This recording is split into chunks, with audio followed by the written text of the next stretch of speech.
चार पंक्तियां, चूंकि वो इस माटी की वंदना के गीत पढ़ते हैं, मातृभूमि की वंदना की कविताएं करते हैं, ओजस्वी स्वर है। चार पंक्तियां पढ़ता हूं।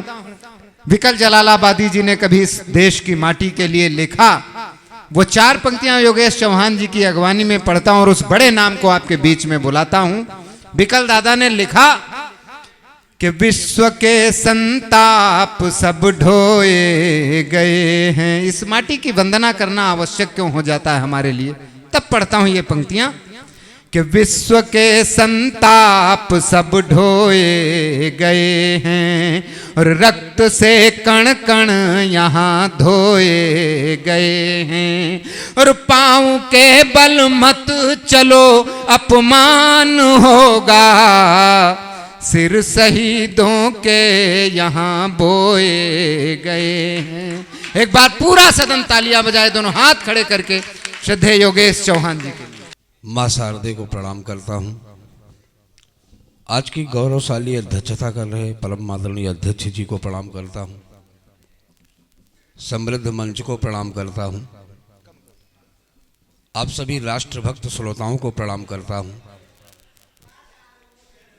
अंत में उस पूज्य माता पिता को प्रणाम करता हूँ जिसने मुझे जन्म दिया, पाला पोसा और बड़ा किया।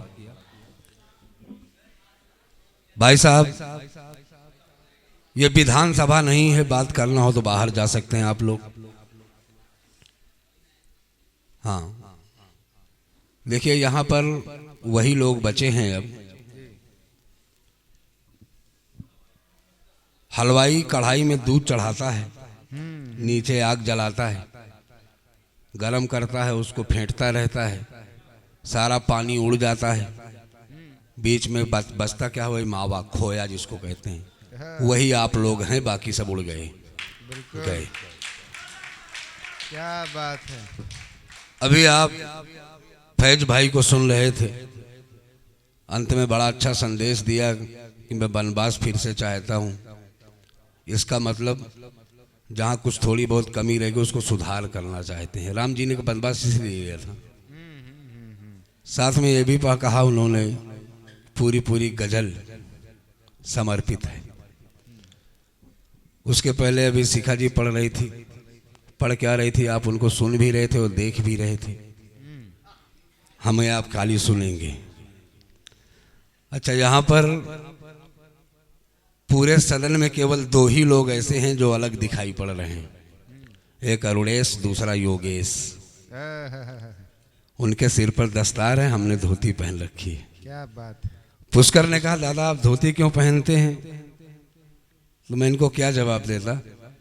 मैंने से सिर्फ इतना ही कहा ताकि अपनी अगली पीढ़ी को यह बता सके कि यह भारतीय पहनावा है, इसलिए मैं धोती पहनता हूँ, वरना ये विलुप्त हो रही है। क्या बात। संख्या कम हो गई है। कई लोगों ने कहा कि भीड़ भाड़ में कविता पढ़ने की आदत है, ये आंख भीड़ देखने के आदी हैं, कान तालियों की गड़गड़ाहट सुनने के आदी हैं। कुरुक्षेत्र के मैदान में भगवान कृष्ण अकेले कथा बाँच रहे थे, अर्जुन अकेले सुन रहे थे, कागभूषुंड मुनि अकेले कथा बाँच रहे थे, गरुण जी अकेले सुन रहे थे, सूत जी अकेले कथा बाँच रहे थे, परीक्षित जी अकेले सुन रहे थे, सूर्यकांत त्रिपाठी निराला गंगा की रेती पर अकेले कविता पढ़ते थे, भगवती शरण शर्मा वर्मा जी अकेले कविता सुनते थे। बिल्कुल बिल्कुल। पंकज सिद्धार्थ अकेले बैठे हैं, बाकी सब लोग। अच्छा, यहाँ पर हम भी, पंकज सिद्धार्थ बड़ा खूबसूरत है, आगे बैठो भैया। आपकी डिमांड बार बार आगे बैठने की, कहाँ चले जाते हो? आइए। हाँ, देखिए मैं भी भगवान लक्ष्मण की नगरी से आया हूँ भगवान बुद्ध को प्रणाम करने के लिए। कभी कभी बाहर जाता हूँ, कहते हैं कि नवाबों की नगरी है लखनऊ, नवाबों की नगरी है। वास्तव में कलेजा बिल्कुल जल जाता है। और मैं बड़े गर्व से कहता हूँ कि मैं भगवान लक्ष्मण की नगरी से आया हूँ और ये मेरा सौभाग्य है कि भगवान बुद्ध की धरती पर मैं प्रणाम करने का अवसर मुझे मिला है। अभी मैं सोहरतगढ़ में आया था तो वहाँ हमको बिटिया सलोनी मिली थी, बहुत बढ़िया काव्य पाठ करती हैं और हमारी ये गुड़िया बहुत प्रिय है, हमारी आंखों का तारा है। मैं एक बार इनके भी श्री चरणों में प्रणाम निवेदित करता हूँ। यहाँ मैं नहीं जानता हूँ, लेकिन हमारे यहाँ ये प्रचलन है कि अपनी बेटियों के या छोटी बहन भी है तो उन लोग को हम लोग पैर छू करके आशीर्वाद देते हैं। कहीं कहीं ऐसा उल्टा होता है उसका लेकिन हमारे यहाँ ऐसा होता है, इसलिए हम पैर छू लेते हैं, उनका आशीर्वाद लेते हैं। अभी हम बिटिया का जब आशीर्वाद लेने के लिए आए थे, पीछे हटी थोड़ा सा खिसकी, तो हमको लगा कि यहाँ भी ऐसे है क्या। ऐसा नहीं है, यहाँ तो आप आशीर्वाद दिया करिए, हमें आवश्यकता है उसकी। अच्छा, ये भगवान बुद्ध की धरती का संस्कार है और कुछ नहीं। 12 बजे हमारी ट्रेन है, हमको और पहले पढ़ना था, उसके पहले कपड़ा भी बदलना है, भोजन भी करना है, स्टेशन तक जाना, इसलिए मैंने संजय से कहा जल्दी करो। और इतनी देर तक इसने बैठा ही रखा, हमारा सारा ताव ठंडा हो गया। है, कपड़ा मत बदलिए, जब आपके हाथ नहीं है तो बदल। और जब श्रृंगार की रचना हो रही थी, ताव थोड़ा जागा, अरे लेकिन तब तक फिर इसने ठंडा कर दिया। तो हम चाहते हैं कि केवल 4 छंद पढ़ेंगे गिनती के। मैं एक कविता ऐसी पढ़ना चाहता था जिस पर भारतवर्ष के किसी कवि ने अभी तक लिखा नहीं। ये बड़ी बात है, छोटी बात नहीं है। चेतक पर तमाम कविताएं सुनी होंगी, महारानी लक्ष्मीबाई पर तमाम कविताएं सुनी होंगी, चंद्रशेखर आज़ाद, सुभाष चंद्र बोस, तमाम क्रांतिकारियों पर। चेतक पर तो बहुत बढ़िया श्याम नारायण पांडे ने लिखा, रणबीर चौकड़ी भर भर कर चेतक बन गया, निराला था। मैंने एक कविता लिखी है, बहुत अच्छा शोध किया है, बहुत पढ़ाई की है उस पर, हाथी राम प्रसाद। क्या बात। महाराणा प्रताप के सैन्य दल में एक हाथी था राम प्रसाद, उसका शौर्य और पराक्रम किसी कवि ने नहीं गाया, गुमनामी में पड़ा रहा। बड़ी मुश्किल से एक पुस्तक मुझे BHU में मिली, तब मैंने जाकर के उसको अध्ययन किया, लिखा। सांवरा मुझे समझ में आ गया कि तुम क्यों कह रहे थे कि वो कविता ना पढ़ो यहाँ पर। मैं पढ़ना चाह रहा था उसको, लेकिन अब वो समय शायद नहीं रहा वो, और मैं समझ गया कि ये इसलिए कह रहे थे क्योंकि सूची लंबी है, उस कविता को पढ़ने में पौन घंटे लगते हैं। लंबी अब पौन घंटा अकेले हम ही खा जाएं तो अच्छा बात नहीं है। ये प्यास मैं इसलिए बता रहा हूँ ताकि आपके अंदर थोड़ा प्यास बन जाए, अगले साल हम फिर बुलाए जाएं, वो कविता मैं पढ़ूं। ये हमारी अपनी चतुराई है। मैं 4 छंद पढ़ता हूँ। बात अभी प्रेम और मनुहार की कर रही थी, बात प्रेम और मनुहार से मैं भी प्रारंभ करता हूँ।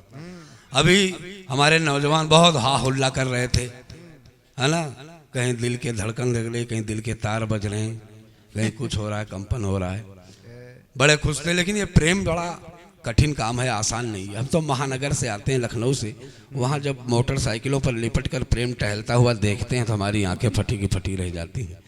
ये प्रेम क्या, इसी को कहा। आप हंसिए मत, अभी आपको तर्क पे पहुँचाता हूँ कि मैं कहाँ ले जा रहा हूँ। दादा, आपकी स्थिति के लिए ही किसी ने 2 पंक्तियां लिखी हैं कि पड़े रहते हैं कोने में, अजब फुर्सत के दिन आए, हमारे दिन गए दुनिया में तब जन्नत के दिन आए।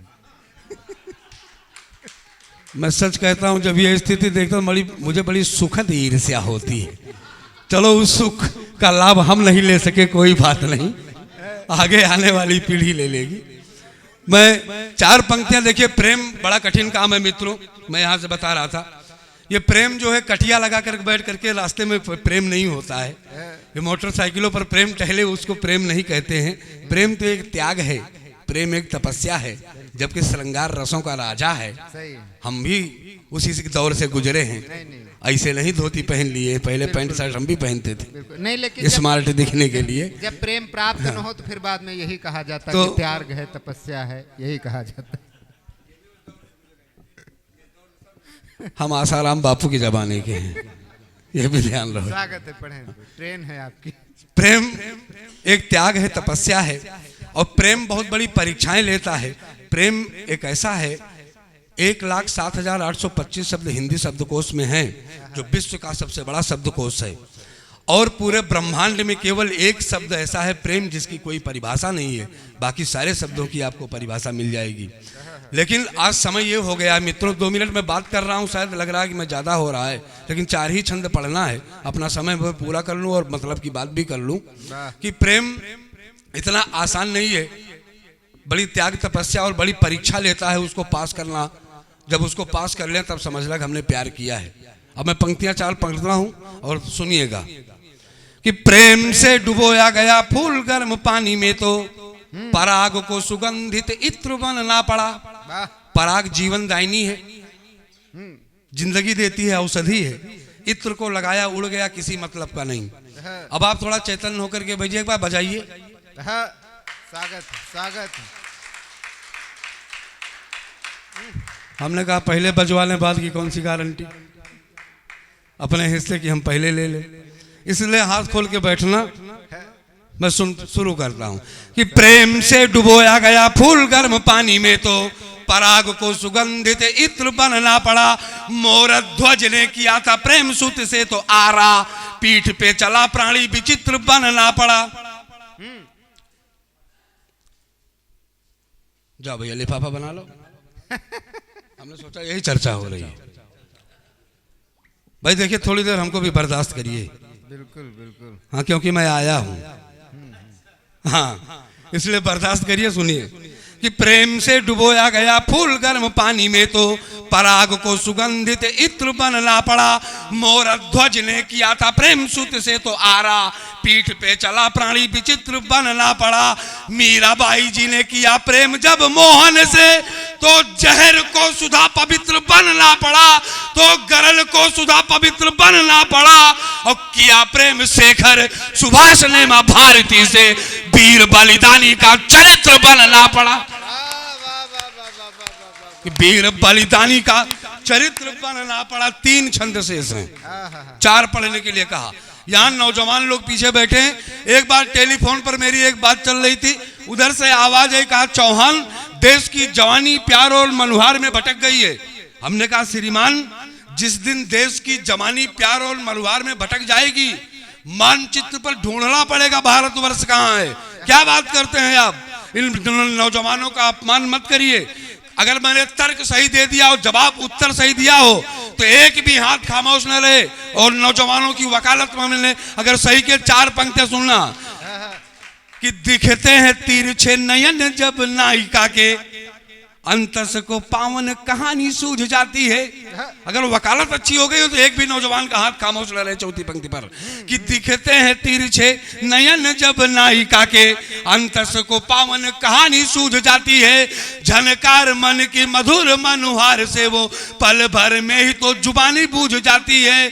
किंतु जब कानों में चुनौती भरी ललकार, सीमा पर क्रूर शत्रुओं की गूंज जाती है, सीमा पर क्रूर शत्रुओं की गूंज जाती है, तब प्रेम मातृभूमि के प्रति उमड़ते ही आंख बंद करके जवानी जूझ जाती, आंख बंद करके जवानी जूझ जाती है। 4 पंक्तियां और पढ़ता हूं। मैं पूरा कवि सम्मेलन में 4-4 पंक्तियों में निपटा सकता हूं बिना कविता के, लेकिन समय बहुत कम है इसलिए 2 छंद और सुनिए। 4 पंक्तियां पढ़ता हूं और आपको चुनौती देता हूं और मैं निवेदन के साथ आपको चैलेंज करता हूं। भगवान बुद्ध की पवित्र धरती पर खड़े होते इस चैलेंज को स्वीकार करना। भगवान बुद्ध ने हर चुनौती को स्वीकार किया, उसका माकूल जवाब दिया हमेशा पर, इसलिए भगवान कह गए उनकी पूजा करता हूं। और 4थी पंक्ति आपकी समझ में आ जाए, कोई लंबी भूमिका नहीं, मैं पंक्तियां पढ़ता हूं आपको चुनौती देता हूं, सुनना। दही को बिलोर के, बिलोरना शब्द अवधी भाषा का शब्द है मथना, कि दही को बिलोर के निकाल पाए घृत नहीं तो बताओ फिर वो मथानी किस काम की। कि दही को बिलोर के निकाल पाए घृत नहीं तो बताओ फिर वो मथानी किस काम की। प्यास कोई झरना बुझा सके न लेस मात्र तो बताओ नीर की रवानी किस काम की। सार कोई निकले न यदि अंत में कथा के तो बताओ फिर वो कहानी किस काम की, तो बताओ फिर वो कहानी किस काम की। और देश के किसी भी काम में आ सके न यदि आप तो बताओ ये जिंदगानी किस काम की। तो बताओ यह जिंदगानी किस काम की। 4 पंक्तियां और पढ़ता सुनना, कोशिश करूंगा कि अंतिम हो जाए। कारगिल का युद्ध चल रहा था, दोनों तरफ से बमों की बरसात हो रही थी। आपके देश का एक बेटा एक हाथ में मौजर दूसरे हाथ में तिरंगा लेकर के शत्रुओं की ओर बढ़ रहा था, तब तक एक गोली उसके बाएं कंधे को छेद के निकल जाती है। 4 शत्रुओं को वहीं पर ढेर कर देता है। मां भारती के जयकारे के साथ आगे बढ़ता है, तब तक 10-20 गोलियां उसके शरीर को भेद देती हैं, लेकिन फिर भी वो गिरा नहीं। 3 दुश्मन और बचे थे, उनको भी मौत के घाट उतार दिया। उसके पश्चात अधिक रक्तस्राव होने के कारण मां भारती की गोद में लेटा तो तिरंगा दूर नहीं गिरा, ऐसा गिरा कि उसके ऊपर लिपट गया। वो नाम होता है कैप्टन मनोज पांडे का। और कैप्टन मनोज पांडे ने अपने अंतिम शब्द में जो कहा अंतिम श्वास में जो शब्द कहा वो भरत वाक्य बन गया, वो एक ब्रह्म वाक्य बन गया। शिलालेख लगा दिया गया, उस पर नीचे लिखा गया कैप्टन मनोज पांडे। उन्होंने क्या कहा मैं पढ़ता हूं। शब्द कैप्टन मनोज पांडे के हैं, शब्द शिल्पी होने के नाते कविता में ढालने का उपक्रम किया है, इसलिए उसके अभिनंदन में, उसकी शहादत का अभिनंदन जोरदार तालियों से करना। कैप्टन मनोज पांडे ने क्या कहा मैं सुनिएगा कि बैरियों का झुंड देख रण बाकुरे हमारे, युद्ध के प्रवाह में नवीन धार डालेंगे। कि बैरियों का झुंड देख रण बाकुरे हमारे, युद्ध के प्रवाह में नवीन धार डालेंगे। एक शस्त्र का प्रयोग किया रणभूमि पे तो बदले में ब्रह्म अस्त्र हम 4 डालेंगे। दया भगवान करे हम तो करेंगे नहीं, शत्रुओं के शीश का गले में हार डालेंगे, शत्रुओं के शीश का गले में हार डालेंगे। और मृत्यु आई शौर्य सिद्ध करने से पूर्व यदि भारती के लाल मौत को ही मार डालेंगे। वाह वाह वाह वाह, भारती के लाल मौत की मार डालेंगे। चार पंक्तियां और पढ़ दूं अंतिम। अरे बिल्कुल बिल्कुल बिल्कुल, बिना भूमिका सुनना। ये आपके मन की बात है, अगर लगे कि मेरे मन की बात को चुरा करके इस मंच पर कहने में सफलता मिली है तो चौथी पंक्तियों में सूचित करना, अपना स्थान लेता हूं कि तन का तरंग और मन का उमंग देख पर्वतों की चोटी मासा तोला बन जाएगा। कि तन का तरंग और मन का उमंग देख पर्वतों की चोटी मासा तोला बन जाएगा। लिया अंगड़ाई मातु भारती ने एक भी तो धरा तेरी मौत का खटोला बन जाएगा। देश की धरा पे खून गिर भी गया तो निज खिल के सुगर फूल भोला बन जाएगा, खिल के सुगर फूल भोला बन जाएगा। और सीमा पार गिरा बूंद रक्त का हमारा यदि सर्वनाश करने वाला गोला बन जाएगा।